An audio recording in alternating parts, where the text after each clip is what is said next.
السلام عليكم ورحمة الله تعالى وبركاته. عدنا في فيديو جديد. أتمنى من الله إنه هذا الفيديو يلقاكم أحسن الأحوال وأحسن الأجواء. كيفكم مع هذا الحر؟ هل عندكم حر ولا بس نحنا؟ أتمنى إنكم تكونوا على خير وبخير والصحة تكون تمام مية مية.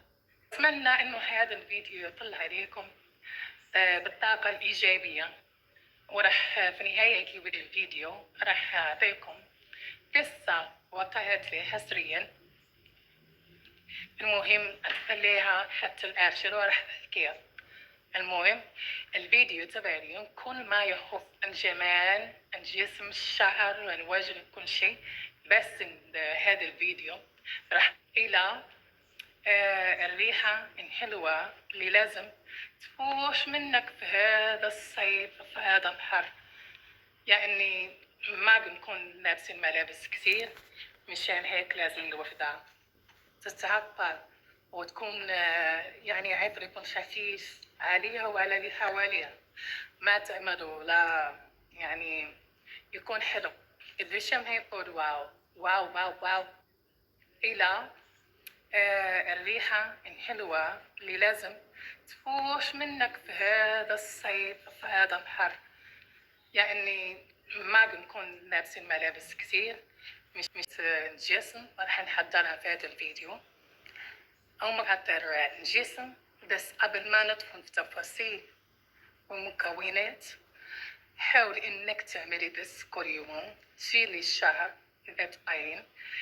ضروري إنك تعملي دوس وتضعي المسمارية مو ريحة العذق فوقها المسمارية. حاولي النظافة الشخصية هي اللي تعطي هيبة للبنت. وراح نبدأ في الوصفة تبع اليوم اللي هي جد رائعة، مضمونة في 100%. تعطي على جسمك رائحة انتعاش، رائحة بدون 48 ساعة. وراح ندخل في مكونات. راح ناخذ مسك نوع هذا السمد قراشي، مسك رائع. ونبشر يعني نبشر المسك يعني مكعب بسيط، ونضع عليه قنينة من زيت جونسون تبع الأطفال، ونعمله في حمام مريم مشان الخليط يتشانس وما يبقى مكتل، وتروح الحبوب يروح كل شيء. ونضيف على الخليط، نضيف عليه أي زيت عطري، أي عطر بتحبيه يكون حلو. يعني مثل اللي أنا في الفيديو سويته تبع الفانيلا، كثير رائع. بيثبت هذا الخليط، بيثبت الرائحة في الجسم. يعني قنينتين، واحدة للجسم والثانية للشعر. نسويه الشعر هنا. وهذا الماء الخليط ضعيه في الثلاجة قبل استخدامه، يعني مشان الفضل يجمد يصير مثل الكريم. وضعت لكم صورة تفصيلية على المناطق اللي في الجسم لازم تضعيه فيها وعلى الشعر كمان. وأتمنى إنه هذه المخمرية تكون خفيفة كل مكوناتها يكونوا عندك في البيت.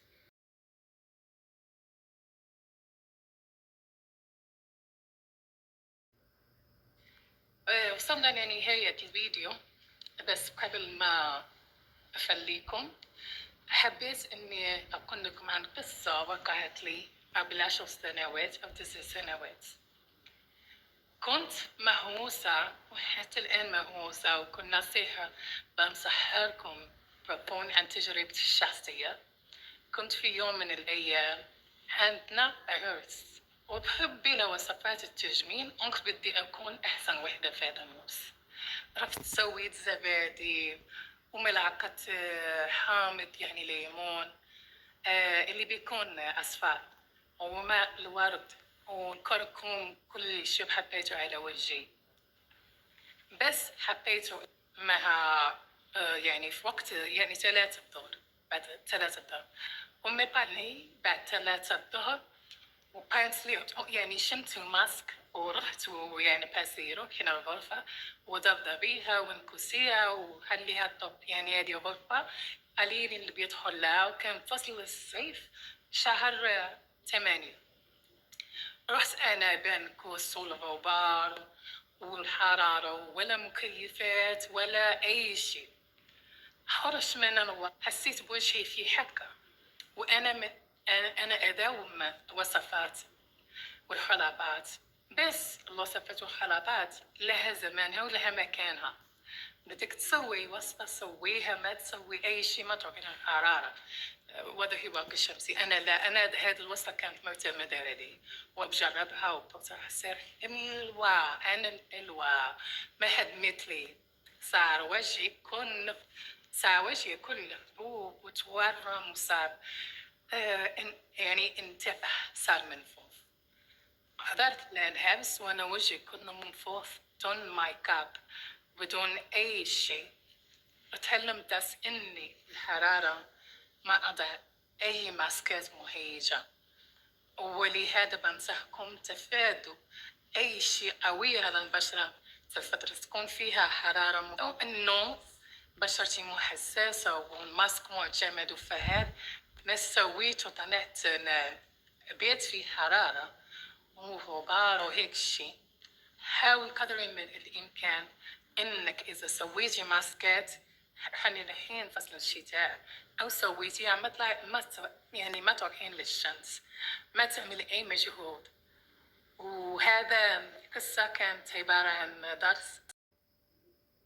وصلت لنهاية الفيديو وبعدين هنشارك معكم قصة أخرى في فيديو آخر واقعي تشيها الماسكات في عندها مفعول بس ما تتهوري. وصلنا لنهاية الفيديو. أتمنى منكم التعليق الحلوة مثلكم وتضغطون على لايك وشير وتعليق حلو مثلكم. ونلتقي إلى فيديو جديد إن شاء الله. مع السلامة. حطوا لي كونوا حلوة مثلكم. مع السلامة.